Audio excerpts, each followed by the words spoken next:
The last Nintendo game of 2025 has been released. The fans are at peace. The following podcast contains spoilers for the entirety of Metroid Prime 4 Beyond, including all story content and gameplay progression. If you have not played this game to completion, please leave the video now and return to it when you are ready to take on the mission. Viewers' discretion is advised. Hey everyone, AquaTwist here, and welcome to another spoiler cast. I haven't done one of these in a while, but I had to do it for one of the most anticipated games of our whole lives, Metroid Prime 4 Beyond. Josh, what do you think? I'm excited to be here, Aqua. Thanks for having me on and inviting me. Get to talk about this long-awaited game now that you and I have both played through it and completed it and seen the story from start to finish and explored all the areas of this brand new planet, Xelios.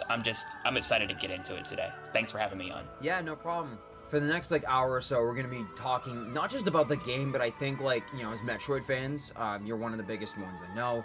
This game had a really tumultuous launch, to put it lightly. It's crazy thinking that this is the first segment. It's thinking 2017 E3. We were in high school. I was at my old house watching on my phone for some reason, being like, "Oh my god, wow, a new Metro game. That's crazy." And it was just surprised because at the time I only played Prime 1. I didn't play 2 or 3 until 2020. So yeah, what did you think about it back in the day? So, Metroid Prime 4 was something that I was always hoping at some point would happen. E3 2017, leading up to it, I had already played. I was already very familiar with Metroid. Metroid Prime was what got me into the Metroid series as a whole. It was my introduction. And so getting to play. So by the time E3 2017 rolled around, I had played all 3 games. I had played the Metroid Prime trilogy, completed it.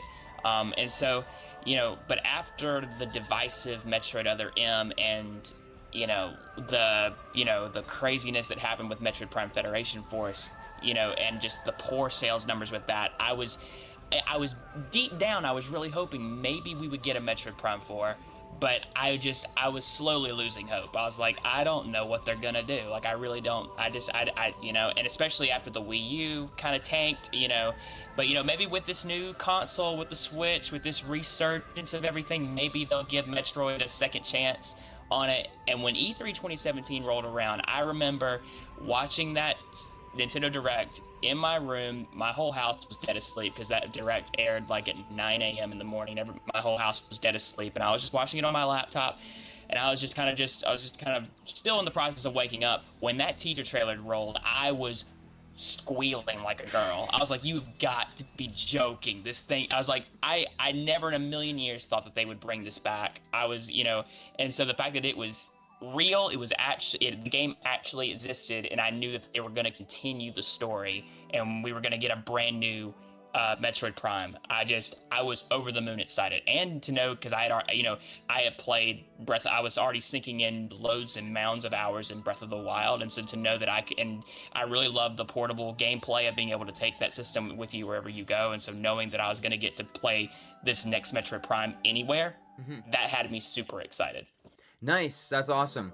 And so, after all that hype and excitement, we got some sad news. 2 years later, the game restarted development, and Bandai Namco Singapore, which funnily enough, as of recently, Nintendo bought them out. And now it's oh yeah, Retro, remember them? They're coming back. And so the development restarted, and we were waiting for 5 long years, and then finally, June 2024, I was lower your expectations, and then the best direct ever ended off with Prime 4 re-revealed, new logo. I was literally so close to crying that day. It's very hard to cry for me, but I was so close. I couldn't believe that we would ever see that game again. I lost my mind.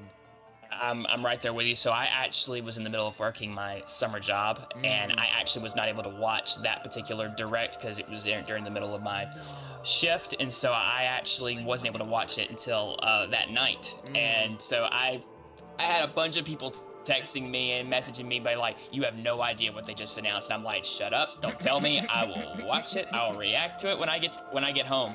And so, but my cousin, in particular, he messaged me. He's like, "Bro, this direct was like a 10 out of 10." I'm like, "For you, it was." Again, he's one that's kind of hard to please. And so for him to say it was a 10 out of 10, was like, okay, there had to have been something pretty crazy in here. Yeah. Either something Zelda, some Metroid had to have been here, something. And so I was like, maybe so I went into this direct, expectations were tampered, but deep down I was hoping, is this the direct where we're gonna see it? And when that trailer rolled, I cried. I straight up cried. I was like, I can't even believe it. I was like, this thing, after so long and so much waiting, and going back to what you were talking about with that delay announcement back in 2019, they gave it back to Retro Studios. And I remember thinking during that whole announcement, when I was watching that particular one, again, 2019, I was a senior in high school at that point. And I remember just being, it was early in the morning, so I was watching that. They dropped that announcement early in the morning, and I remember just watching it. They were talking about how they're going to hand it back to Retro Studios. My first thought was, why didn't they give it to Retro Studios to begin with? And I'm just like, because it would have, first off, it would have given the game out. It would have allowed them to get the game out a lot faster. And plus, Retro Studios has been experienced in this level of Metroid. They started the Metroid Prime series. It would make sense for them to continue it. And so the fact that they didn't have it from the start, that's the one thing that baffles me. But nevertheless, I'm glad they were given. I'm glad they got it back and they were able to make what we have now. Jumping forward a little bit, we got that direct, and then we didn't really see it again until the Switch 2 direct, confirmed to have a Switch 2 edition, which that was really cool. I'm like, oh, this game looks great, awesome.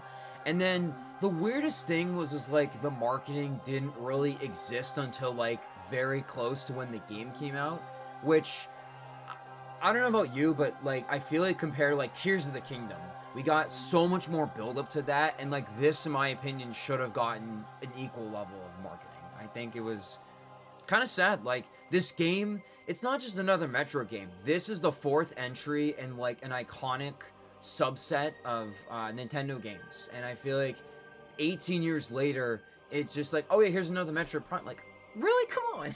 What are you doing? Yeah. In actuality, if you really think about it, I think the Metroid series, this particular game, Metroid Prime 4, it got a similar treatment that Tears of the Kingdom got, but it doesn't feel like that because this game has been far more anticipated, dare I say, than Tears of the Kingdom. Tears of the Kingdom had about a 5-year development cycle. This game had about a 10-year development cycle, close to it. And so like Tears of the Kingdom, we got that final epic trailer about a month in advance, about a month before the game came out. And then after that, all the marketing started rolling around. It's kind of the same thing happened here. We had that big overview trailer, and then the preview started happening, and all like the big, we got a whole lot of more on the game. But it really I think, just for us Metroid fans, we were just so impatient because we have been waiting. We have done the waiting. We've been waiting for nearly a decade. Come on, Nintendo, where's the darn release date? They didn't reveal the release date until what was it, like September? It just the whole time. I remember there was a lot of debate at the time thinking this game could slip into 2026. A lot of people just out there just saying, oh, we're not playing it this year. It's 2026. But over and over again, and I always look to Nintendo's investor meetings whenever people start doing this, because whenever they list, because when I scrolled down and they showed that Metroid Prime 4 was listed still as a 2025 title, for them to tell their investors that tells me they're not delaying it. There's no way. There's absolutely no way. However they will communicate the launch date to us, they will do that whenever they feel ready, and they will, but. Yeah, so that's what gave me hope, and eventually they did. They gave us that big overview trailer, and and now we have it, so it's great. So apparently, when I was researching for this video and like putting on notes and stuff, apparently like it's the most expensive Nintendo game ever made now, like $100 million budget. What? $100 million. Nice. Yeah. Wow. Which is why I was gonna say, I'm really hoping we'll talk about it later on, and I'll probably repeat this later on, but this is why I'm really hoping that the game does well, because if the game does not turn a profit after all of the time and the resources and just probably the you know, probably the mental and emotional toll it probably took on Retro Yep. Studios and Oh, Nintendo yeah. to get this game out. You Right. know, if this game doesn't do well, I really fear for the future of this series. I really do. Now we're into the opening hours. Now, I know you played it, Josh. I didn't get the chance to play Prime until it released because it wasn't at PAX. I didn't go to Gamescom or anything, and I didn't do the retail demos. So, the opening hours. So, hearing that iconic jingle, I know they played in the first trailer in that direct, but like hearing that, oh, that was so nice. Just hearing it go out of the ship. Well, even going back to whenever you start the file and that text is rolling, talking about Sylux and that classic da da da da da da da da Yep. da, just in that big orchestral tone Yes. that those composers can pull off. Like I had chills from the very get. I was like, we're back. Like We're so back. We're back in this world. I can't believe it. After all the waiting, here we go. The next chapter of this series is here. Absolutely. And so yeah, right from the get-go. The trailer, I kind of wish they didn't show it, but I got chills hearing the guitar riffs when Sylux first appeared with the Metroid. I'm like, oh Yes. my god, yo, like it's weird. I own Hunters. I haven't played it yet, but like Sylux as a character just seems really appealing to me. I'm a visual guy. I love visuals, and seeing that character design made me interested in learning more about him. So it was like really cool to be like, oh, I'm excited to see where he's gonna go next in the story. I'd argue this intro is almost as good as Prime 1's, in my opinion. I haven't played 2 and 3 in years, but with the Federation Force fight, kind of like media res in the middle of like this big fight, giant mech, like you truly see like the beginning of where this game's gonna go. I feel like, with most of your abilities unlocked. Yeah, absolutely. And the a lot of people were I remember just because my sister is also a kind of she's not as big of a Metroid fan as I am, but she likes watch. She's more of like someone who likes to watch me play rather than play it herself. But she and I got to talking, but you actually do get to see like the mechs from Metroid Prime Federation Force in the opening hours of the game, they're much bigger and much more bombastic, and just like they're in the middle of that firefight in those opening shots, and I'm just like, okay, if they do a follow-up to Metroid Prime Federation Force and it looks like this and it's on the Switch, maybe I'll play it and not make it look like that. Not make them look like little chibi baby robot dolls thing like that, because that was my issue. I'm like, this is not, you call it the Federation Force, those are little Federation baby troopers. That's what those are. This is the Federation Force that you're battling alongside at the start of this game. And so like if they wanted to make a Metroid Prime Federation Force, just themed around the fight between Federation Force and Space Pirates, I'm totally okay with that after seeing the opening of this game. If they do it like this, I just, don't do it like you did on 3DS, because I think that did such an injustice. Because I know like the main producer, Kinitse Tanabe, that's what he's wanted to do, is tell a story between Galactic Federation and Space Pirates. And I think, he got to do it on the 3DS, but it was executed very poorly. And so if they were able to, if they can do it on Switch with that level of intensity, is those opening like 10 minutes that you're with the Federation troopers on that base, I'm all for it. So after all that and everything, so we get out of this fight. Like every Metroid game, Samus loses pretty much all of her abilities, and it's different because this feels like a truly alien world. You wake up in this like tower, and then you go out of, or the Chrono Tower. You go out of that, and then you land on Fury Green. To say I was starstruck by like seeing this is how you start a Metroid game. This like vista and like the lush greens of everything is like unbelievable. I heard that was like one of the first songs we ever heard, but like hearing it in the game, wow, I absolutely speechless. It was just incredible. It reminded me of it really felt like Samus got her, what I would call a great plateau moment. Whenever it starts off really quiet, and then she comes on to Fury Green for the first time, and then that music starts, and then the camera pans over just the wide, lush forest, and the music just swells, and it's like it almost that music when that music track kicks on for the first time. That was when I just kind of felt like the game was saying, "Welcome back, welcome back to this universe after being away from it for nearly 18 years." Because it's been 18 years since Metroid Prime 3, which is crazy. It's crazy. I know. So yeah, I'd say Fairy Green is still one of my favorite areas in the game, which, as we'll talk about, you probably the most visit area that you will have in the game. Then you get to Miles McKenzie, and I feel like he's overhated. I didn't look into the overview trailer because I didn't want to like ruin my expectations, or like I want to go in with an open mind, and I'm glad I did, because I feel like it was kind of a slap in the face at first, because like that first like hour or so when you interact with him, I felt like was a little disrespectful to like the more serious tone of Metroid. But as you play throughout the game, he's a more like comedic character. He's goofy, he's nerdy. I love his like design with the mask. It's great, and he's an awesome part of the game. It just feels like it changed the pace for the series, and I don't know if it was fully the right like decision. What do you think about that? So when it comes to Miles McKenzie and all the hate towards him and all the Galactic Federation troopers, frankly, what I did leading up to the game's release is I just was like, okay, clearly everybody hates this character. I'm not going to listen to any videos or watch any reviews. I'm going to go in, and when I get to that part, I'll decide for myself. Personally, Yeah.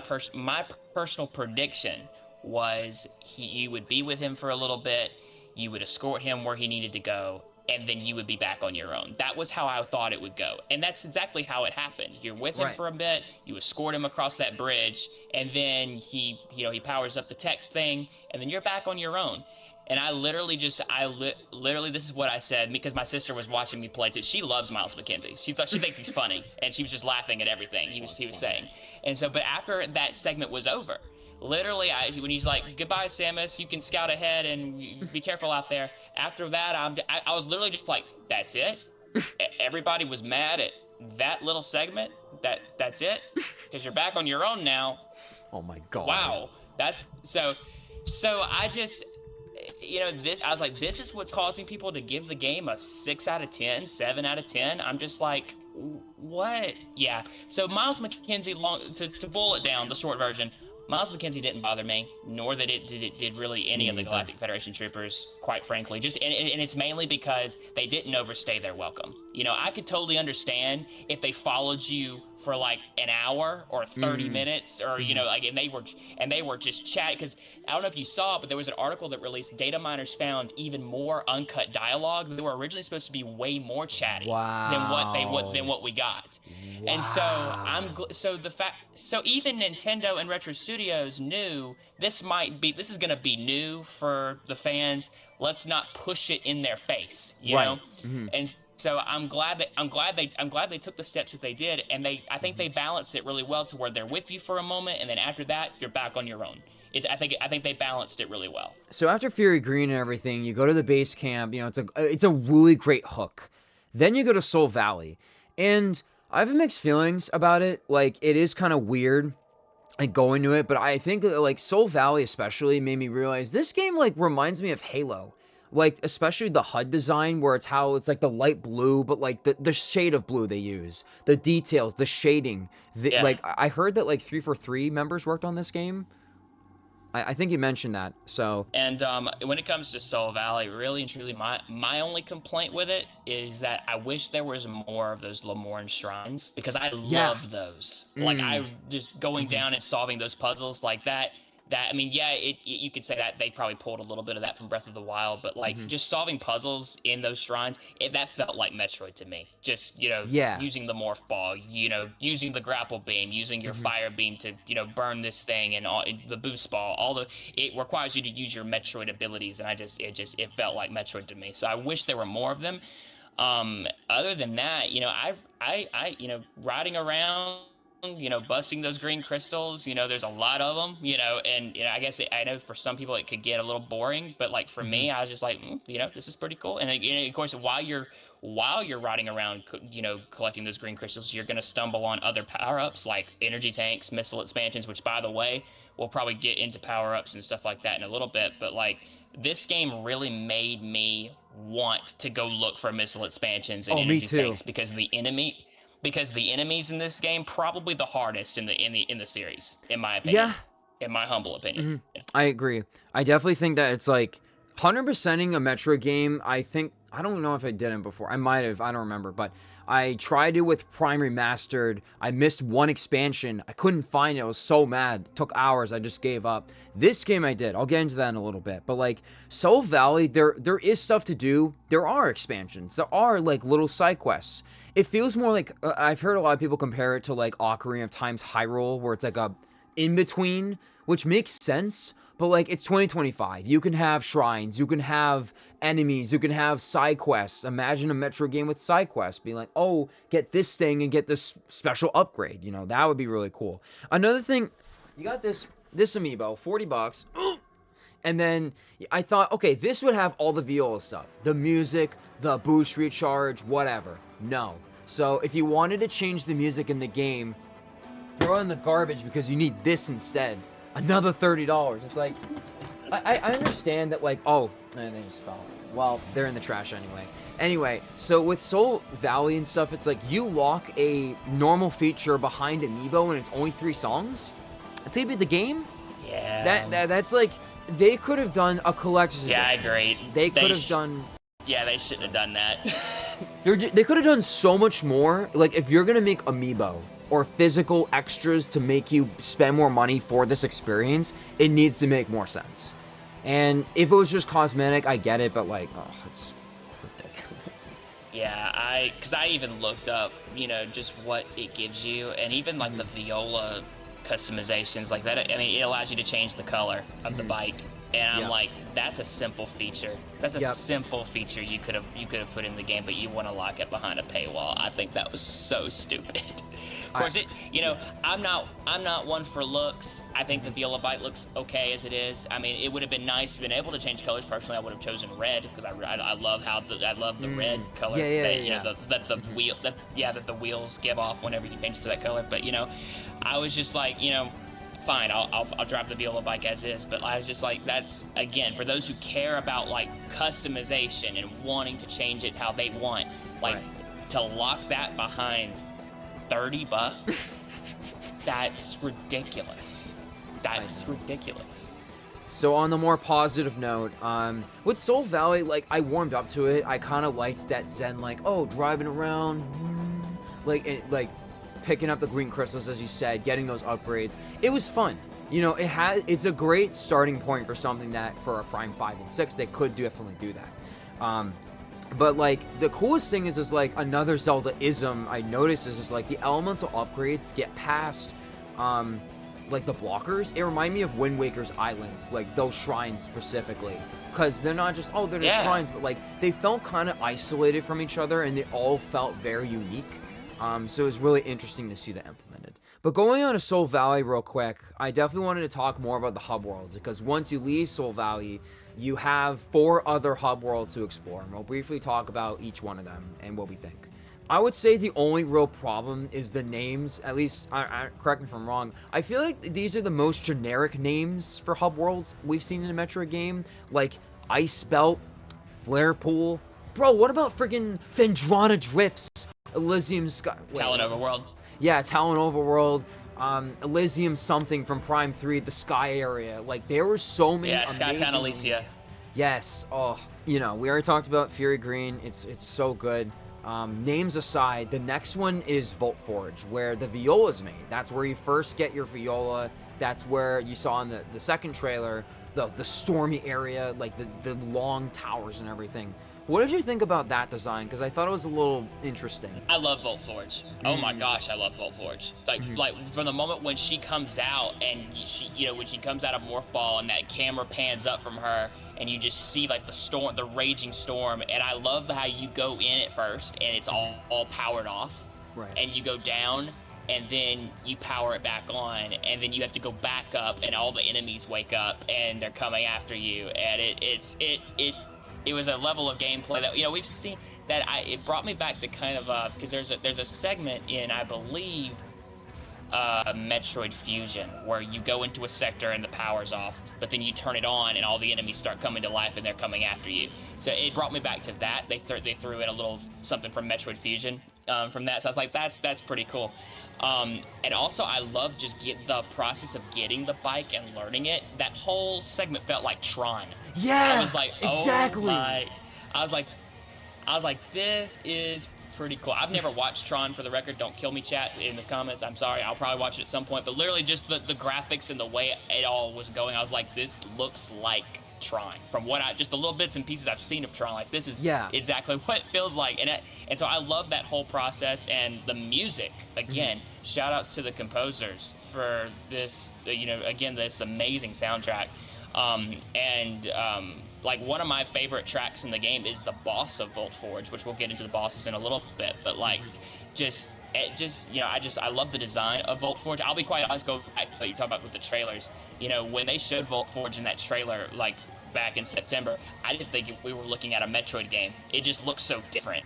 And so the fact that it was revealed that we were looking at Metroid Prime 4, I'm like, whoa, this is crazy. And so to finally be able to explore it and to see it and to experience it from all the way through, it was really cool. It's not my favorite area in the game, but I loved Volt Forge. I'd say it's my least favorite personally. I felt like I respect it, but there were a lot of moments in this game compared to other Metroid Prime games where I kind of struggled, and like it was very linear with like the tower structure and confusing, like where do you go and what do you do. But the concept and the lore of like the 3D printing the Viola parts I really liked. I also really liked getting, like, again, what you said, the Tron, and like learning the bike, and that was definitely really cool. But like I kind of had like an issue where there was an upgrade there and I didn't really know where it was. Oh, it's on the top floor of the 3rd tower. I passed by it because it looked like a generic screen. Oh, but you know what is amazing? The ice belt. Oh, wow. Like, Phendrana Drifts is still probably my favorite, like, ice area in a Metro game. This is number 2 easily. For sure. Holy. Yes. When the power turns on and the music changes, this feels like welcome to the next generation. Like, with the ice effects on Samus's arm cannon, seeing everything glow up, you can see it. The orchestral, oh, wow. There's a good reason this is on Nintendo Music. Like, it's amazing. Yeah, absolutely. Yeah, when they dropped, I remember driving home from work that Wednesday night, and I saw they had dropped that soundtrack. And I remember I was like, you know what? I'm gonna listen to the soundtrack on the way home. And I was just like, oh man, that just made my hype go even more. Like, as I'm driving home, I'm like, okay, I gotta get home. Nice. I gotta get home. This is too much. But going back to Ice Belt, another segment I really enjoyed was the whole fight with the wolves.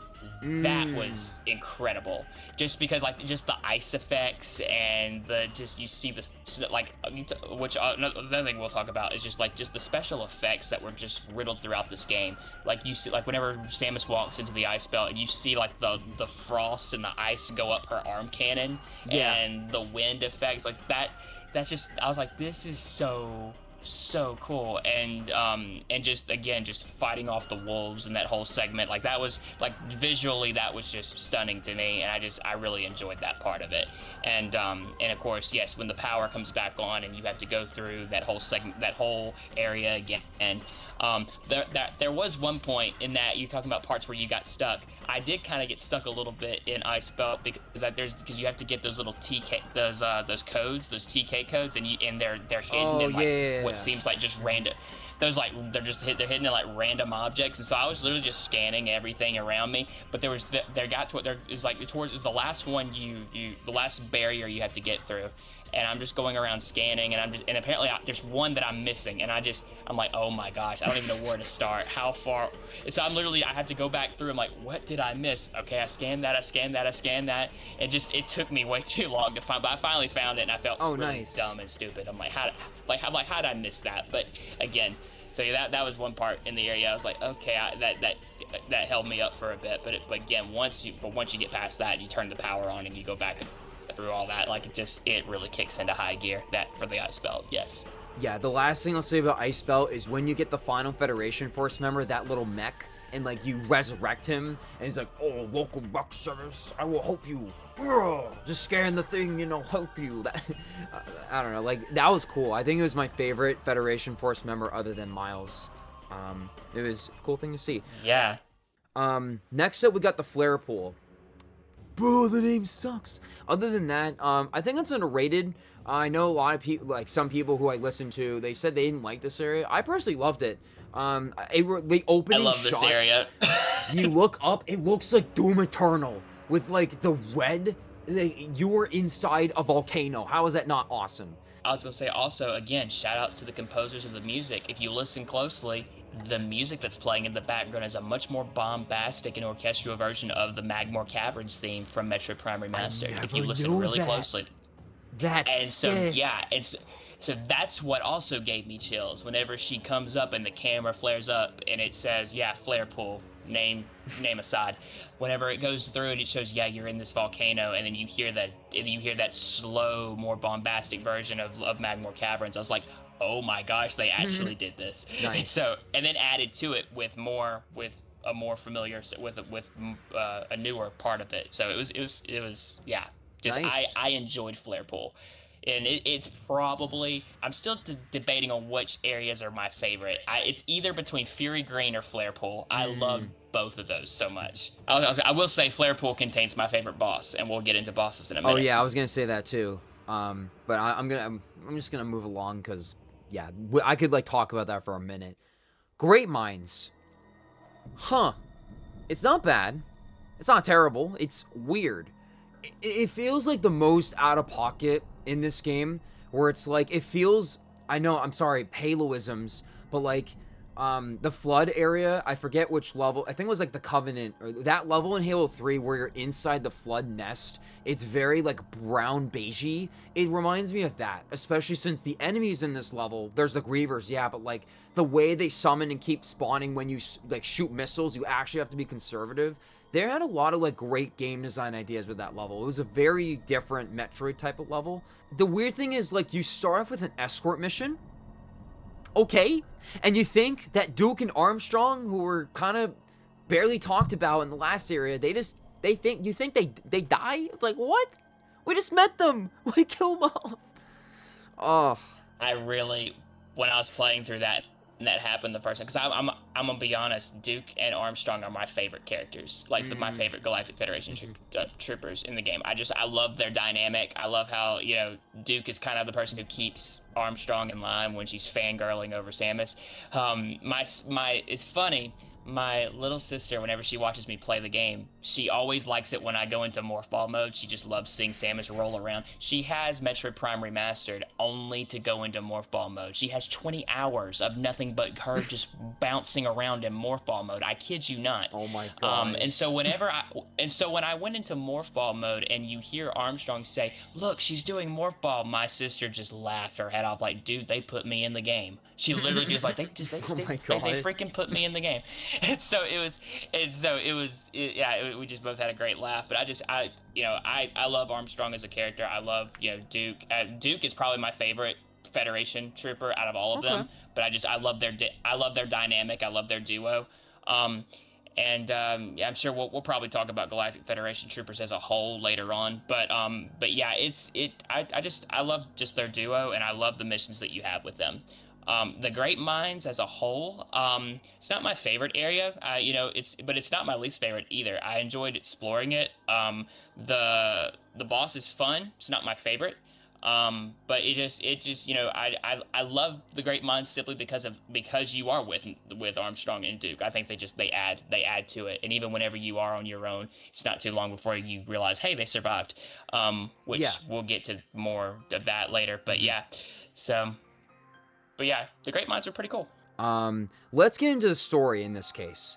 So, the general story of the game, like looking back, I feel like this game, I was thinking like this morning, like I have a notes done. I'm like, oh, I gotta remember to say this. The subtitle Beyond could not have been any better. Just like, this is not just a new Kingdom Hearts saga or whatever. This is like a next generation, if that makes sense.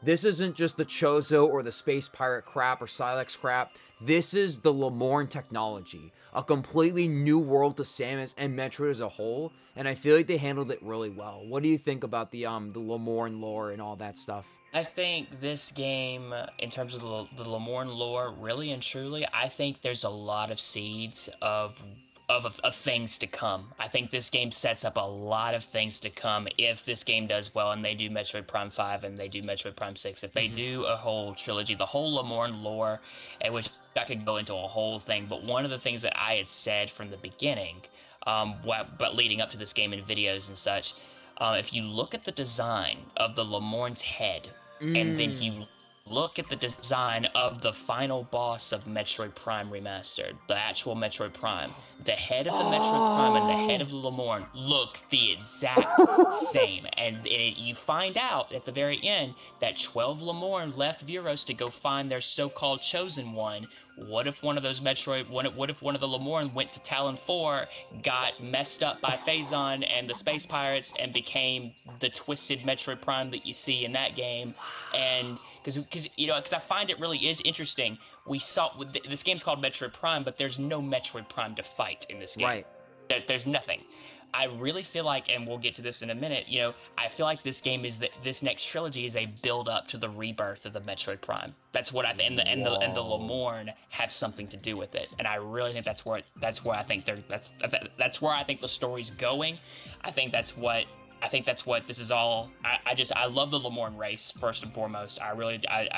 There's a lot of mystery to them, and that mystery just intensifies as the game progresses. And you find, and even after the game ends and the credits roll, I'm like, Samus is the chosen one. She's supposed to save them. I feel like she got out, but she hasn't really completed the mission yet. She Yeah. hasn't saved them from anything, And so there's a lot of mysteries that I think is still yet to be answered. Right. And so I'm excited. That's one of the reasons why I'm super excited for the future of the Metroid Prime series, because if the game does well and they do greenlight a second trilogy, there's a lot of great places they could take this story. So yeah, Absolutely. I love the Lamorne race. I was blown away by the story in this game. Nice. And where it could go. So I would say the story was really great too, but there was one hole that I talked about at the beginning of this where I feel like Sylux, like, he was a prominent role in, like, that first direct trailer where you see him at the end, you see him in the beginning. Other than those two bosses and the very end, you don't really see him much in the game, which I was surprised about. I thought he'd play like a more prominent role, kind of like a Bowser to Mario or something like that, where you would see him all the time, or like a Pokemon rival or something. I never play Prime Hunters. From what I recently looked up, he seems like he wasn't really a prominent role in that game either. Like, he had a role there, but it's weird. It's like, why are they focusing on him?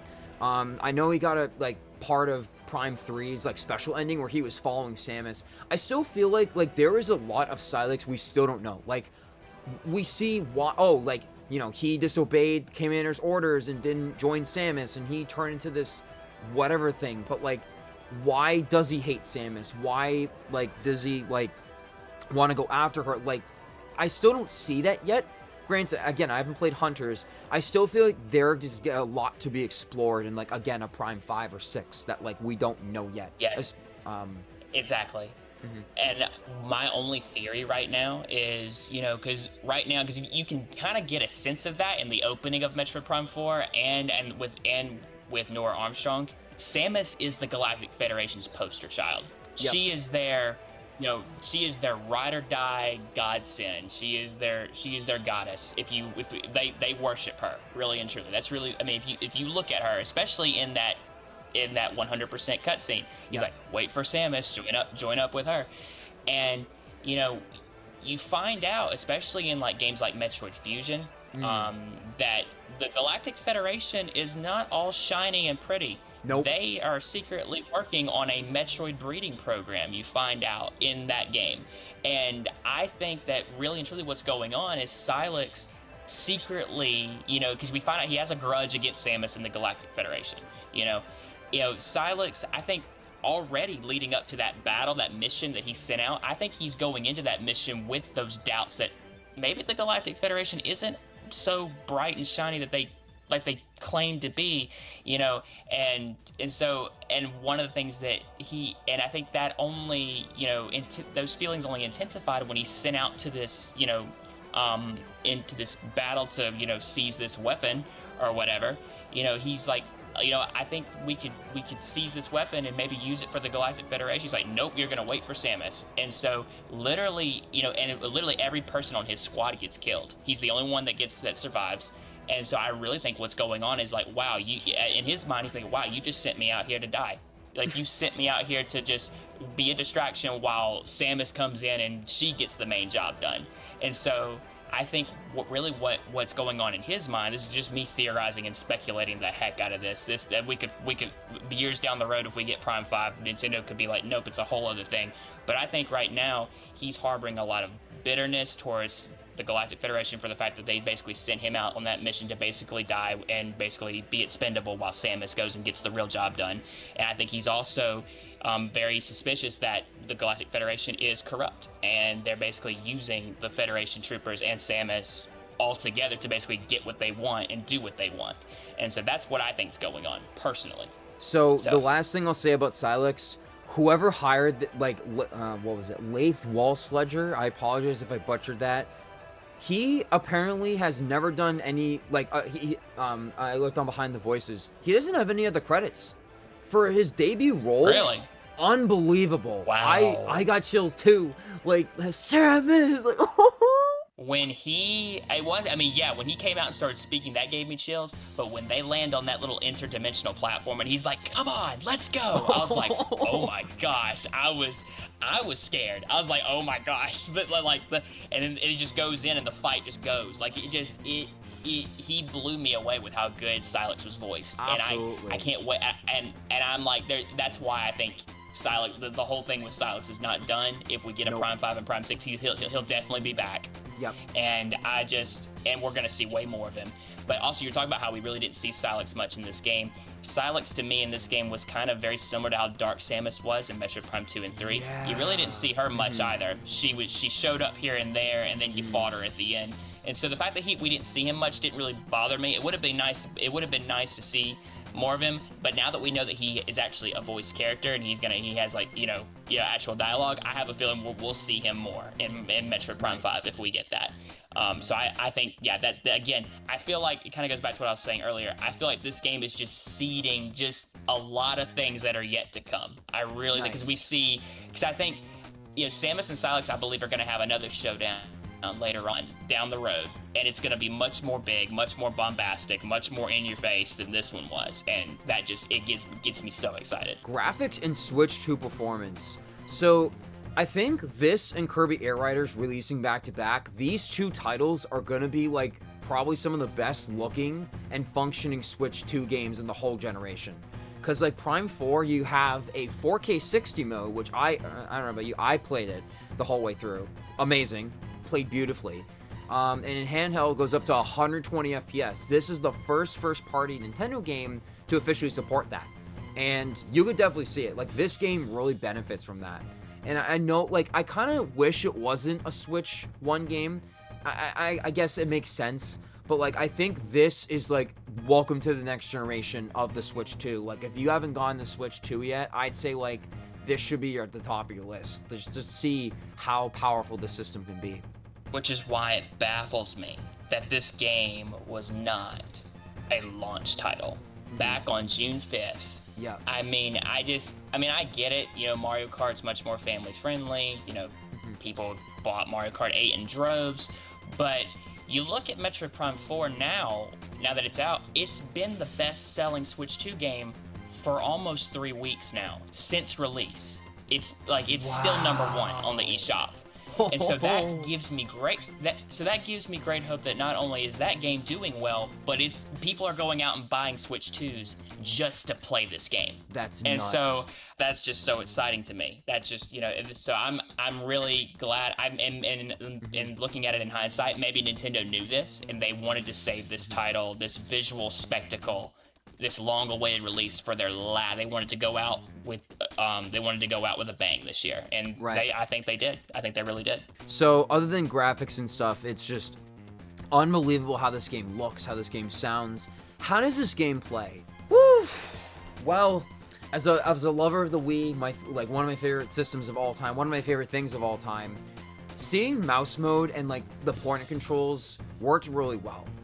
This game, I think, I think Prime Remastered had more control schemes, but like this game has only two. It has, you can either have the dual stick or the pointer or mouse mode or whatever, if you're playing on Switch too. No matter what, I felt like the mouse mode controls was really immersive. Like that's the thing. This whole segment is just about how like the gameplay of this is like one of the most immersive Nintendo games I've ever seen in a long time. You feel not engrossed in the world, but like I feel like at least Metroid Prime for me, like some, it can be a bit iffy, like, oh, maybe the trilogy version's a bit weird, or maybe like the GameCube version was a bit clunky. This feels like it's perfectly suited for like almost anyone coming in from either those eras, like GameCube or Wii. Like, there's something for everyone here. Yeah, and we're talking about how this game controls and how this game feels. I want to give a shout out to the HD Rumble in this game, because that made you feel so immersed. Like, I think the HD Rumble is probably the best in this, is best it's ever been in this particular game.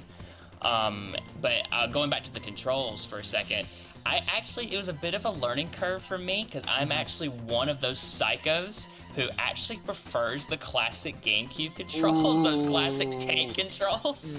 And when I saw that wasn't here for Metroid Prime 4, I was like, oh no, this is gonna be a first for me. So having to learn those dual stick, because I tried the dual stick in Metroid Prime Remastered, and I just wasn't feeling it. But I feel like, I think they fine-tuned it in Prime 4. It feels a lot better in that game than it does in Metroid Prime Remastered. And so it didn't take me long to actually get used to the dual stick controls. And so that was my preferred way to play. And so it took me a minute to get used to it, but afterwards I was fine. I did try mouse controls. I'm not a PC gamer, so I experimented with it for a little bit. It's all right. It's but I do know, like, for PC gamers who prefer to play like that, I knew like that mode was going to be like a godsend for them. And so that, I think that, for people, for most people who play like Call of Duty and stuff like that on PC, on those, those types of systems, those, I would imagine, like, first-person shooters with a mouse, I'm sure like that particular mode is great for them for this game. And then of course the pointer controls takes me back to the Metroid Prime trilogy days. And just playing it. Yeah, and so that felt nice too. To feel a little bit of nostalgia, I occasionally played with the pointer controls. I'm like, this feels like Metroid Prime trilogy. This is awesome. And so, but yeah, primarily played with the dual stick, and then when I wanted to feel just a little bit of nostalgia, pointer controls as well. So continuing on with the gameplay, it's surprising like how much they reused a lot of the old abilities. I thought that like when they talked about the psychic stuff, there would be a lot more new here. A lot of the abilities you get are like salad dressing disguised as these are just the psychic spider ball or the psychic boost ball. And so in terms of the old abilities, they all work great. Yeah, the lasso was a bit weird.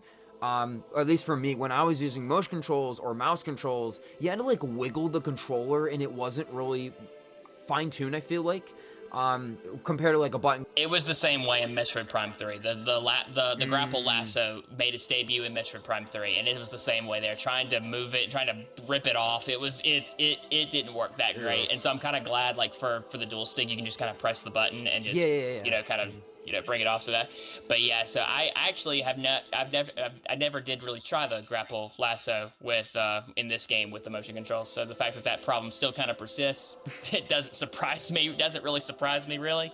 Nope. But yeah, so but you're talking about the abilities. An ability that I was really shocked was not in this game at all was the screw attack, because the screw attack was brought in Metroid Prime 2 and then continued in Metroid Prime 3, was not in this game at all. So and maybe weird. they tried to implement it. Yes, and maybe they tried to implement it, and they're like, maybe that just doesn't work with what we're designing here, so maybe they just cut it entirely. But I hope they bring it back, because I thought that was a great, way of traversal against like really big, long chasms, and it added another element to puzzle solving and getting across like, terrain and stuff like that. So I hope that ability comes back. As far as my favorite psychic ability, I really like the psychic charge shot, where you get to control that shot with your mind. Cool. That's a great way I thought that was great for puzzle solving. I thought that was great for some of the boss fights. And especially even the fight with Sylux, where like in one of the phases where you're chasing him down in that wormhole, and you have to, and he has like this really fast like turning propeller thing that he launches at you, but you can slow down time, and you can guide that shot to where he is, and then it disappears. I thought that was it's so cool, just the way you could use it. So that's my favorite psychic ability. That's awesome. I'd say like mine was probably like just the psychic. Well, I don't know how to describe it. Like the like anytime you could like use the motes, or anytime you could like move the like clock and the fury green, or like That one's good too. activate like those things, especially with the motion controls. That was really cool. I know you mentioned months ago about like Samus being a Jedi, and like the Star Wars influence here I think works really well. And that's the thing. I think like Metroid, I've heard a lot of people say that like they wanted to make this a new start, which I've accepted it. I mean, it is a new start of a trilogy, supposedly, which makes sense. But there is a lot of like mainstream influence here. You got the Halos, you got the Dooms, you got the Call of Duties a little bit, and you also got the Star Wars.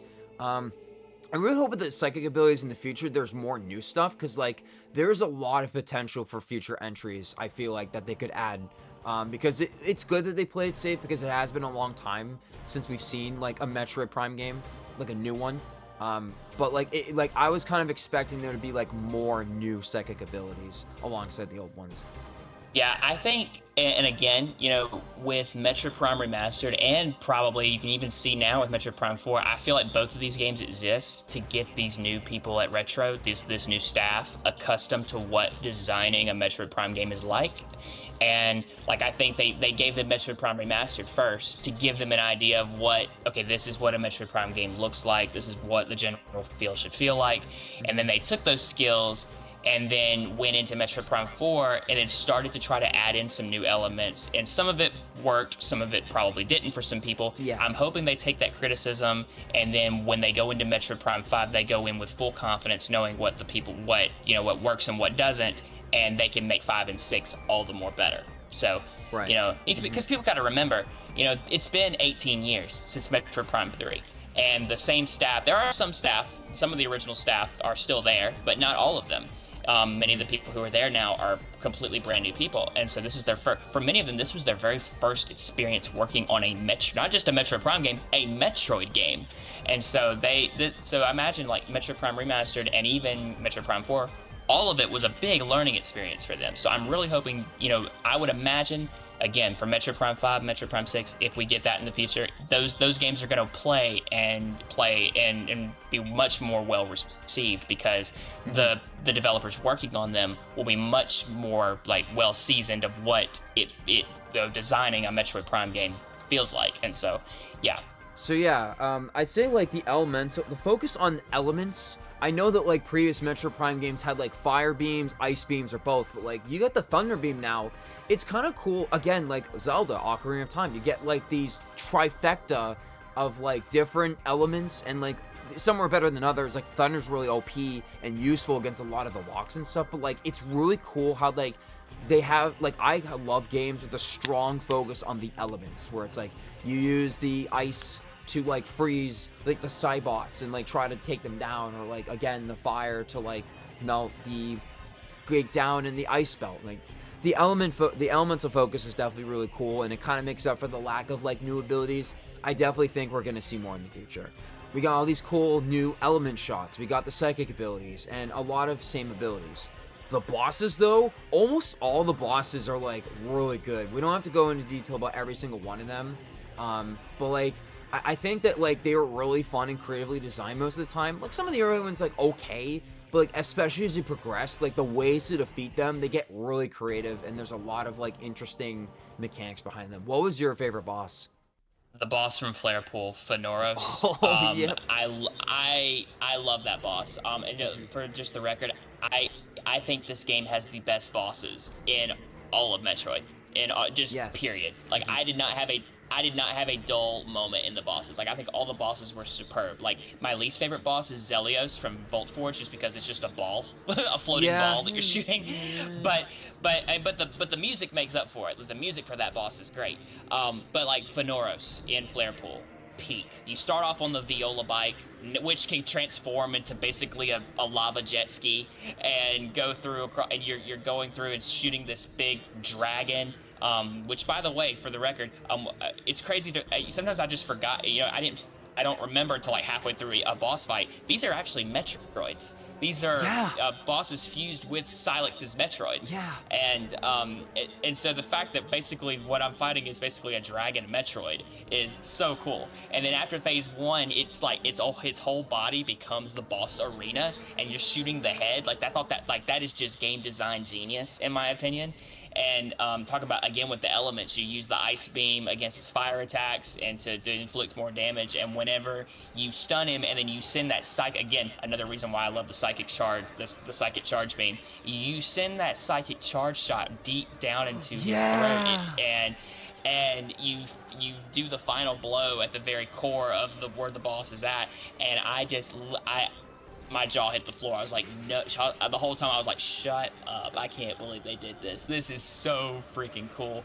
Like, I almost wish that Flare Pool would have been the last area instead of Great Minds. Honestly, because that was amazing.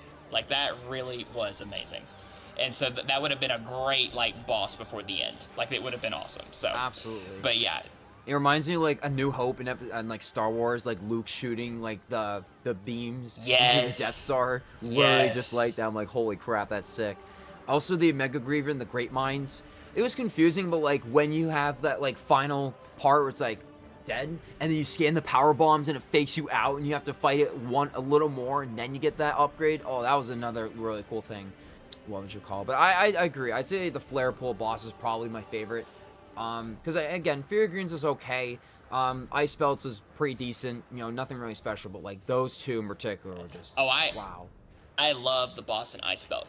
I think that's my second favorite boss, Keratos, mainly because I love how like that boss has the boost ball ability, and after you've shot it for a bit, it uses the boost ball on you and charges at you, and then it hits the wall, and then you use the fire beam to like inflict a lot of damage. I love that boss, and so yeah, just that particular boss in particular is my second favorite, particularly because you see that it has Samus's ability, and that boss is using it against her, and I think that's just really cool. But speaking of bosses though, before we get to the final boss, like you defeat all these bosses, you get all these amazing upgrades. The gameplay loop, I'd say, like is, other than getting stuck in Soul Valley, it's pretty good. What do you think about like getting all the mech parts? Because you know how like in Prime 1, 2, and 3 you have getting the artifacts, getting, I don't remember what it was in 2 and 3, but Metroid Prime 2's Metroid Prime 2's fetch quest is the worst, in my opinion. It's the Sky Temple keys. Hate those. And it's mainly because they're all trapped in separate parts of the Dark World, and you've got to use a visor to even see them, and it's a whole thing.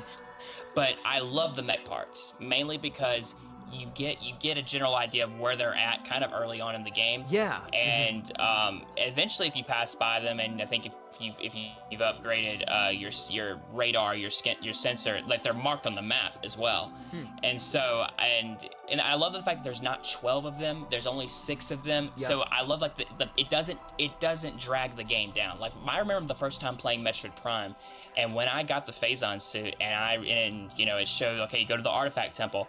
When I went to the Artifact Temple and saw that I had to collect 12 of them, and they were scattered all throughout the world of Talon 4, I was like, where do I freaking begin? And I remember that taking me forever the first time playing through Metroid Prime. So of course the hype picked back up when I went back and I saw, oh, now we're finally fighting Ridley.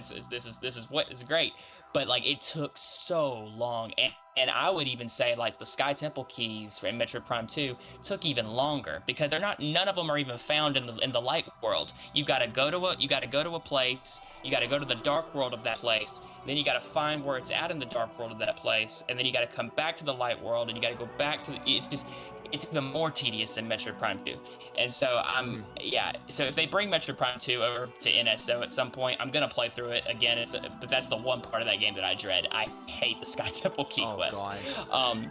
But yeah, and then Metroid Prime 3 really isn't a fetch quest, because you can actually do it as you progress through the game. It's these energy cells you've got to get to power this down chip, and you collect them throughout your journey. So if you have enough by the time you get to that area, you may not even have to go and look for them, because you've collected them as you go. As far as the mech parts go, I think that the pacing of it was good. You're not lost when it comes to finding them. And there's the game gives you enough guidance to get to get you to where those locations are at. And so I loved like the quest didn't take too long. It didn't detract from the pacing of the game, and I just it was much. When I saw that there was a fetch quest at the beginning, I was like, oh no, here we go. But then I was like, oh, this is progressing a lot faster than I thought it was going to, and so I was happy about that. I know Prime 2 is your favorite Metroid Prime. I don't like Prime 2 that much. Like, I respect it for what it was, but yeah, like another thing from Prime 2, I was like, oh wait, the light suit's back, the Legacy suit, where you get, well, it's very similar. You get all the, like, almost all the green crystals, so thank God you don't have to get all of them. You get most of them, you get this really cool suit with this, like, barrier. I didn't get to use it. It would have helped probably with Sylux, but, you know, it was a really cool, like, reward for getting that. It's not just, oh, green things, yay. Like, you actually get a nice reward for doing that. I just wish that was made, like, clearer. But anyway, I agree. I think the mech parts were a lot of fun. Like, the secret bosses, too. Like, there was like, oh, there's bosses to get them? Like, the behemoth? Oh, that was super cool. Shooting the eyes, and oh, that was a nice surprise. Yeah, absolutely. And by the way, that barrier, I didn't use it much in the fight against Sylux. Let me tell you, though, in hard mode, I use that thing a ton. Let me tell you, like, that, the fight against him in hard mode it's not for the faint of heart, let me tell you. Oh, God. I don't know. I want to get hard mode to see the gallery stuff, but, like, I don't like replaying games. So, speaking of the final boss, though, let's talk about it. So, I know you, thank you for giving me the heads up. The first phase is not great. I liked to build it with, like, all the Federation Force members, Avenger style, helping Samus, walking through the Crone Tower. It's like, now, it's your turn. And then she just goes up to this main area, they help her out, go up to the top of the tower. That was cool. But, like, seeing Sylux with the arms and stuff, I felt like it was very tedious. It felt like you weren't, like, it was one of those fights. You didn't feel like you were doing anything. No matter what you did, it just felt useless. And the bulk of the health bar was reserved for the second phase. I kind of wish it was more like the health bar there was for the first phase, and then the second phase had a different health bar to make it clearer, because, like, I hate it when games do that.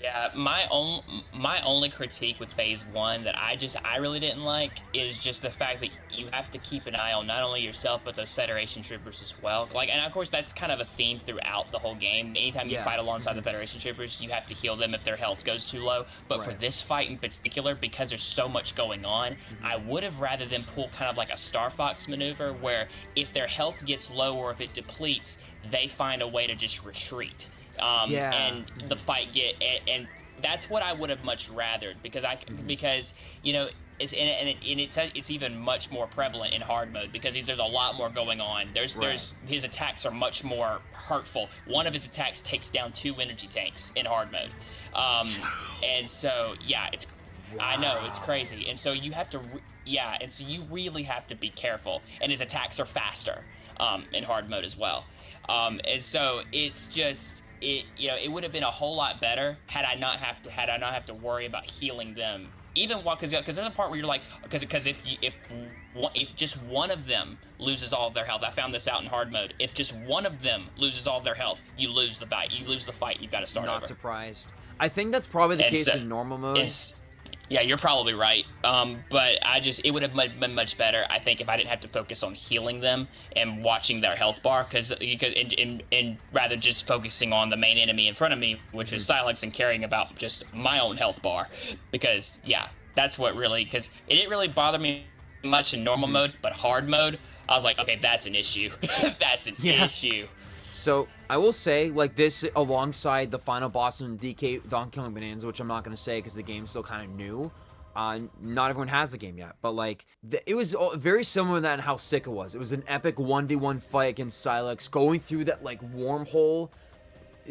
Did you notice this? But, like, the blue and the black looked like the old logo. I wonder if that was a coincidence, or if that was kind of the main, like, thing from the beginning. I feel like so much of this game... Well, I don't know if you remember, but this was back like 2-3 years ago. Retro Studios posted a brand new Twitter banner, and it showed this blue, this blue tunnel, and it with this shadow figure in the back. A lot of people assume that was Samus. I'm now thinking, what if that is Sylux? And because if you look at Sylux's armor kind of is almost kind of a mockery of Samus's power suit, like the way it's designed, sort of. Yeah. And so just I got to thinking, like, I wonder if like they were teasing like that final fight, and they were thinking, brainstorming, and that was kind of like they kind of posted that like just to get people hyped, but they were also thinking like we're gonna use this in the final fight. Which, by the way, I love the part where he shows up and they're like, have you had enough? And he's like, oh, I'm just getting started. Rips through and grabs Samus, and they, for a brief minute, they have like a whole-on fist fight in that wormhole. And I was like, oh my gosh, like this is personal. And then it just goes in, and the music again is swelling, and and the fight just continues, and it's just so fast-paced, and it doesn't stop. And then again, whenever you get out onto that platform and he's like, come on, let's go. I was like, this is next level. Like it did not disappoint. I'm just like, the whole time I'm fighting, I'm like, dude, Dark Samus could never.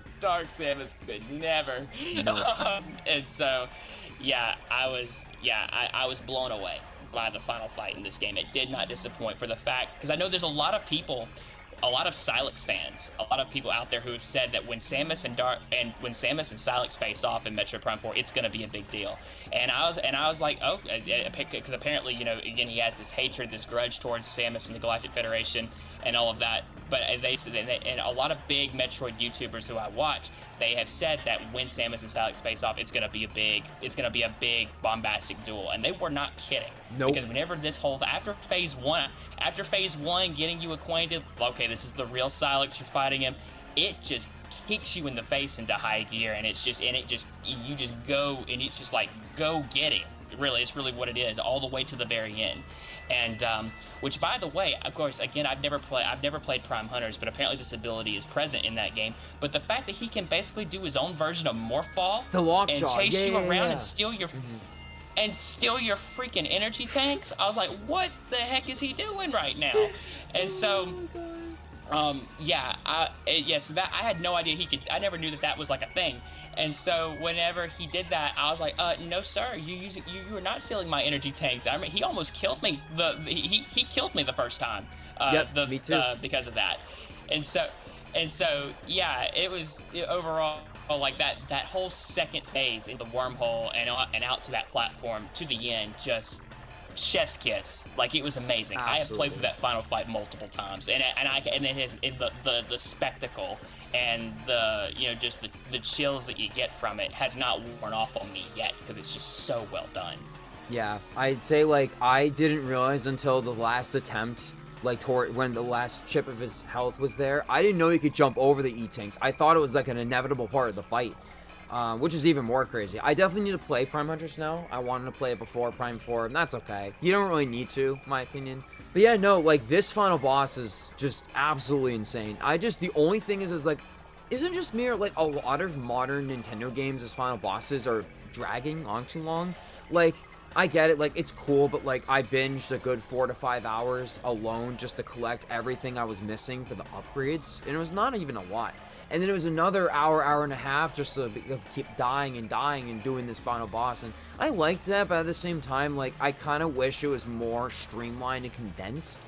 Like, if it was more, the first phase was cut a little bit, and they put a lot more into that second phase, I think it would have been a lot better. I agree with you. I think the problem is the first phase drags on a little too long. Mm-hmm.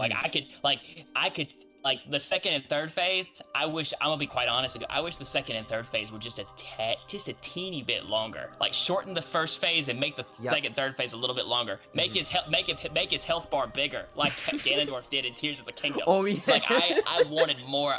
Like, I wanted more of that fight, because it was just so well done, and I was it was so good. And I can't, again, it just kind of goes to show we're probably going to get into, like, the future of where things go in a minute, but, like, I'm excited for where this story continues, because, like I said, I don't think this is the last time Samus and Sylux are going to clash. I really don't. I think their next battle is going to be even more insane, and I think this is just a little taste of what's to come. So yeah. So before knowing what's to come, let's talk about the ending. We talked briefly about the true ending, but let's talk about the actual ending, where Samus finally goes off and back to planet Tanimar. She takes off her helmet, and it's like, oh, her face looks okay. It doesn't look too bad. I don't know. I was a little nervous about like what it would look like because it's been so long since we've seen an unmasked Samus except Smash. So it was interesting, but it was cool seeing like the memory fruit from gathering all the green energy crystals and planting it, and like you see that little tuft of grass. Like it's a like the planet's isolated, but you see a little bit of that life there, which I thought was really interesting. And she puts on the radio that she got from Takabe, rest in peace, probably.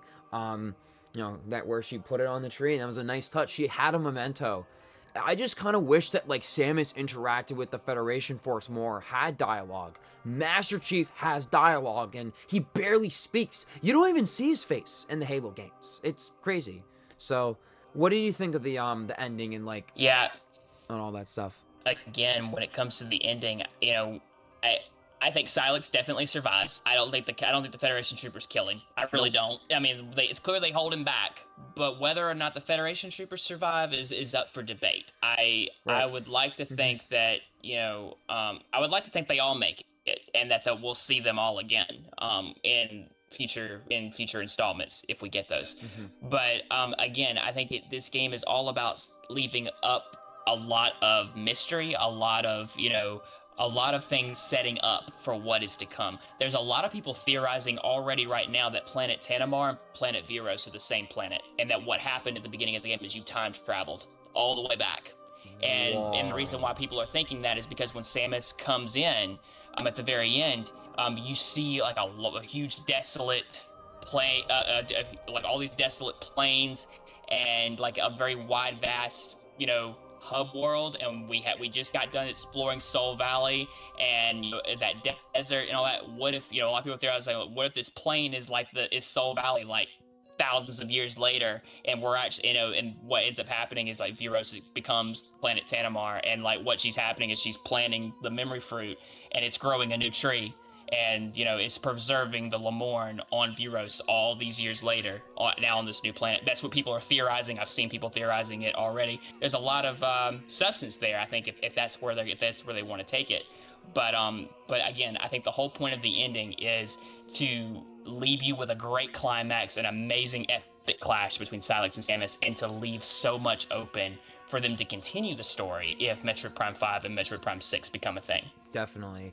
So, and now the moment we've been waiting for. I'm surprised we mentioned the Prime 5 and 6 as much as we did, but that's good because it kind of like gives a real theme to the spoiler cast, which is like, originally I was a little upset that like Prime 4 is not a one and done, but honestly, the more I played it, the more I thought about it, I felt like there is a lot of it potential.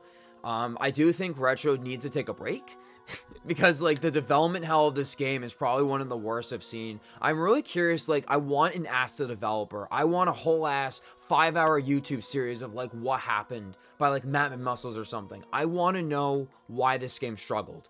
But now we can move forward.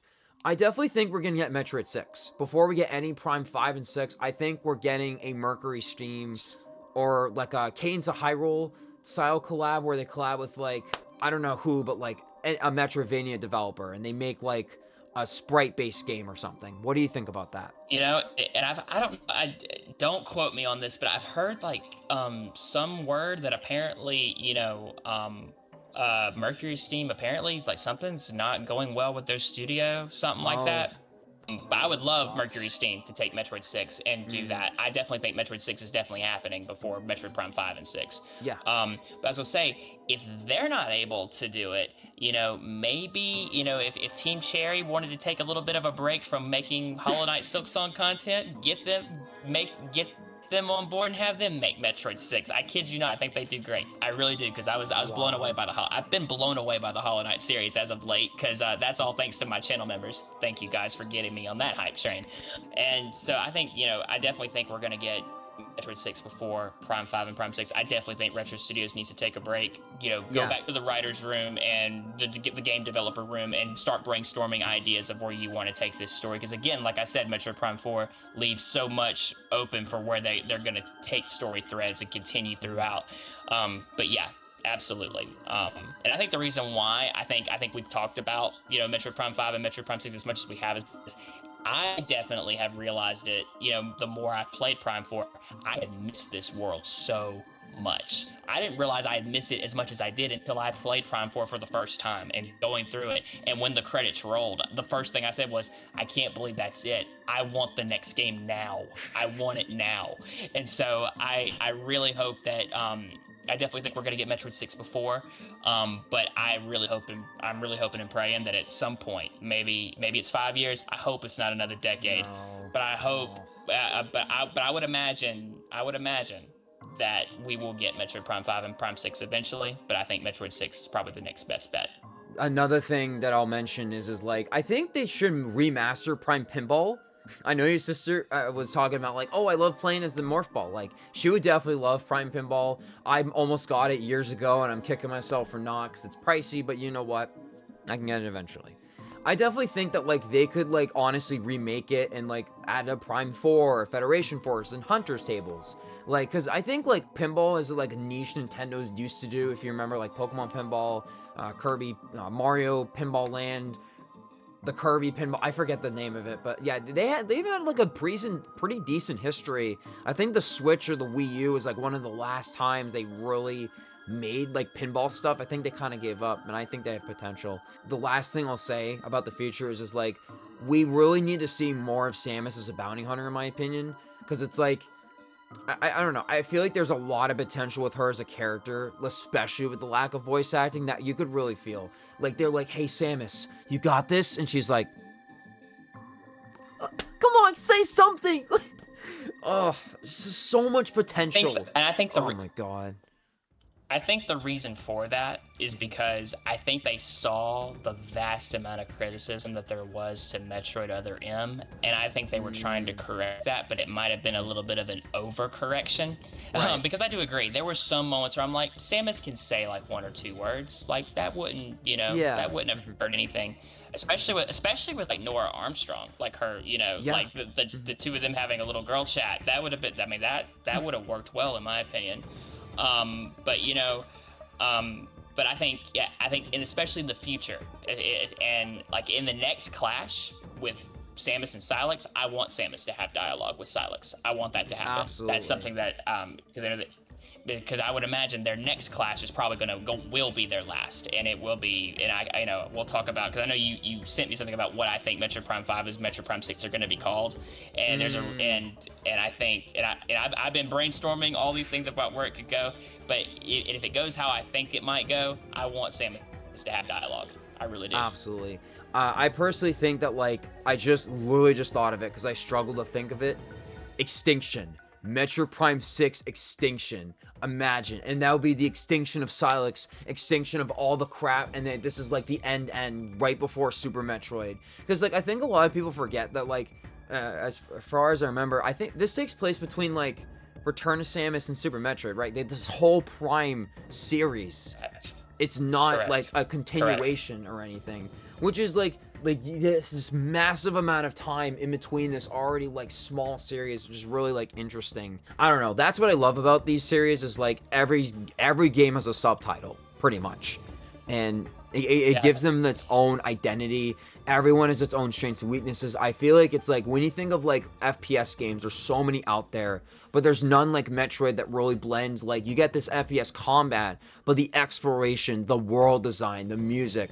That's why Prime 1 is still like top 10 favorite games ever. No question. This game was really close for me a few times, but I think like maybe if I replay it, but I definitely think like it 100%ing it and not knowing everything and like being busy with videos, it really kind of bogged it down. But this was definitely my second favorite Prime game easily. In terms of what I think is going to happen in terms of the future, my title for Metroid Prime 5, because I think what's going to happen is now that Samus is back on Tanamon and there is no Sylux, we don't know what happened with Sylux Metroid operation, because he had his at the beginning we see that he's controlling Metroids, and we don't know where his Metroid headquarters is at. We don't know what that's all about, and we don't know what happened with the space pirates. And so I would imagine that Metroid Prime 5 is gonna be dealing with whatever is going on with Sylux's Metroid operation, with the space pirates, and the rebirth of the Metroid Prime. I think Metroid. So in my opinion, I think Metroid Prime 5 is going to be called Resurrection. That's what I think that's going to be called. That sounds sick. Metroid Prime 5. Metroid Prime 5 Resurrection. I think that's what it would be called. And I think we'll still be dealing with the Lemorn. I think Samus will go to maybe another planet that is also inhabited by the Lemorn race. Possibly where a Lemorn went looking for the Chosen One, looking for her, so to speak. And then the post-credit scene, I think, of Metroid Prime 5 is going to be Sylux escaping and making it back to where they are. And then the stage is going to be set for Metroid Prime 6, which is what I think is going to be the final showdown between not just Sylux, but the reborn Metroid Prime. I think Metroid Prime 6 is going to be called Destruction. That's what I think it's going to be called. So you have Metroid Prime 5 Resurrection, Metroid Prime 6 Destruction. And I think what's going to happen... Again, this is me theorizing the heck out of this. So again, we may get there like 10 years, 15 years down the road, and none of this happens. But I think what's going to happen is Samus and Sylux will have their final big clash. But midway through, the Metroid Prime is going to have a mind of its own. And what's going to happen is Samus and Sylux are going to work together. Sylux will get over his grudge, and the two of them will fight beside each other. Nice. And that's how I think it's going to. I think that's what's going to happen. Again, none of this could happen. Nintendo could be like, no, we're not doing any of this. But in my mind, that's what I would love to happen. So. That's awesome. But yeah. Any final thoughts about Metroid in general, or just Prime 4 before we sign off? My final thoughts, I love this game. I know that for some reason, I know for a lot of people they were disappointed, which hurts. I hate that you were disappointed. For those of you who were disappointed, I hate that for you. I hope that you will give it another try, and maybe your feelings will change. I really hope that this game does well. I really want it to do. It would be really sad for all of this development and all this time and all this energy and all this money and all of this, energy spent making this game a reality, for it to finally release and for it to flop. I really don't want it to sell in the 1 to 3 million range like all Metroid games have done up until now, because for it to turn a profit, it can't do that. Nope. And, because even Metroid Dread, best-selling Metroid game of all time, only sold 3.8 million units. That's it. And so I'm hoping that Metroid Prime 4 will sell 5 at minimum, 7 at best. That's what I want. That's what I really hope. That's what I really hope happens. Right. Because what's going to happen, my fear is, because of how long this game took to make, because Nintendo was so dedicated to get this out, my fear is this game, the sales numbers are going to come back. Nintendo's going to look at it and be like, yeah, this doesn't reflect all the time and energy we put into this. So people just didn't really like it. We can see that. So we're just going to put this IP back in the vault for God knows how long, and we're not going to touch it forever. And that would break my heart. I really don't want that to happen, because again, it's like I said earlier, I have missed this world. And it's like, and I'll go ahead and tell you, some people may call me a psycho. I'm already on my 3rd playthrough of this game. I love Metroid Prime 4. And this game to me has felt like a roller coaster. You know how you get off a roller coaster, you're like, I want to do that again. I would play it, and afterwards I'd be like, that was so cool. All right, I'm playing it again. And for me, I've not gotten tired of it. It's been so unbelievably fun. Yes, are there problems with Soul Valley? Sure. Are some of the dialogue choices for the Federation troopers a little cringy? Sure. Does it mean the game is a 4 out of 10? No. And I think some people are just, they're doom posting to get clicks, to get attention, and I just this is not a reflection of the product that Nintendo has put out. This game is worthy of standing alongside the previous 3. And some people may hate me for saying that, but it's the truth. I think I agree. It is. And I love it. I honestly think that, despite being different, excuse me, I definitely think it could definitely like rival like all three of those games, as I said before. It's a modern classic, like how Donkey Kong Bonanza and Kirby Air Riders are modern classics. Like 2025 really is a landmark year for Nintendo, and that's why I started this podcast with that Super Metroid homage. Like the last Nintendo game of this year released, the fans are at peace. Despite all the grifters and everything, like it's just an unforgettable year, especially with the new star of the hardware, and I'm excited to see where it goes next. But with that said, thank you everyone for listening and or watching. Be sure to check out Nintendo Memories' channel, great friend of mine. He's really passionate about Metroid. If you want to relive the hype of the Prime 4 launch and everything, definitely check him out. Or if you want to hear more about like his like Metroid, Zelda experiences or anything like that, check him out. Thank you so much for joining today. And thank you so much, Aqua, for having me on. Of course, yes, my channel is Nintendo Memories. Consider subscribing. The support truly does mean the world. I'm about to reach 1,500 subs, so close. But yeah, thank you again, Aqua. This was such a blast talking about this game. And everybody else, if you haven't played it yet, go play it. It's awesome. All right, take care, everyone. Objection!